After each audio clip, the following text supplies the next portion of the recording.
আমি বললাম নেবো না, বলে নিয়ে নে না, আমি পয়সা দিচ্ছি। তো মাই আমাকে কিনে দিয়েছে। প্রথম একটা সাইজ দেখলাম, সেটা তো খুবই ছোট, হাতে ঢুকছে না।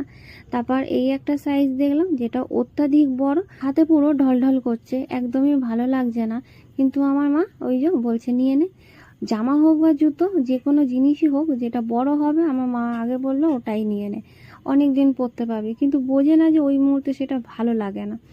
লাস্টে মায়ের কথা শুনেই কিন্তু আমাকে ওই বড়টাই নিতে হলো। মেলা তো ফাঁকা, কিন্তু তারপরেও এত গরম লাগছে কেন হঠাৎ বুঝতে তো পারছি না। প্রচণ্ড গরম লাগছে আর গা পুরো জ্বালা জ্বালা করছে।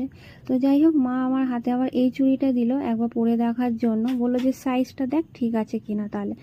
কিন্তু যখন এটা দেখলাম একটু সাইজটা ঠিক ছিল, কিন্তু মা বলছে যে এটা তার পছন্দ হচ্ছে না, এটা নিস না। ওনার হচ্ছে ওই প্রথম চুড়িটাই খুব পছন্দ হয়েছে, তাই ওটাই নিলাম। আর এখন এসে একটু ওই চায়ের প্লেট টেলেট দেখার জন্য মাকে বললাম কতবার করে নিতে, কিন্তু মা নিল না, খালি দেখলো। আর আমার এই সেটটা আজকে এতটাই পছন্দ হয়েছে না, কি বলবো। তো এটা হচ্ছে টেবিলে রাখার জন্য, মানে নুন টুন আচার ফাচার। তো এই সেটটার দাম বললো 300 টাকা। মনে হলো একটু বেশি দাম বলছে, হয়তো এরকমই দাম হতে পারে, আমার তো তেমন আইডিয়া নেই।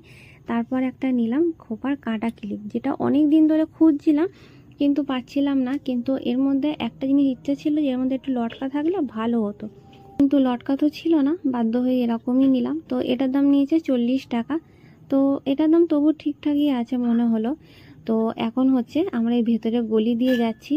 পুজো মার্কেটিং তো অনেকে শুরু হয়ে গেছে হয়তো। আমার খুব ইচ্ছা ছিল যে মায়ের কাছে যাব, গিয়ে থাকবো, তো কদিন পর গিয়ে একটু গড়িয়াহাট থেকে ঘুরে আসবো। কিন্তু আমার আর যাওয়া হলো না।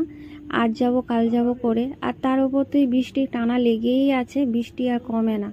গড়িয়াহাটে গিয়ে যদি বৃষ্টি হয় তেমন কিছু দেখতেই তো পারবো না, কেনা তো অনেক দূরের কথা। এটাই হচ্ছে বাজারের এই ঠাকুরটা দেখলাম, এই ঠাকুরের মুখটা আরও বেশি সুন্দর যেন লাগছে, আর তেমনই বড়। খুব সুন্দর হয়েছে এই ঠাকুরটা, সত্যি কথা। আমার তো যেন 1 নম্বরে এই ঠাকুরটাই লাগছে। তোমাদের কেমন লাগছে? আর সারা বাজারে রাস্তায় মাকে বললাম যে চলো মা চা খাই, এই খাই ওই খাই, কিছু খেলো না, শুধু এই জলটা খেয়েছি সে রাস্তায়।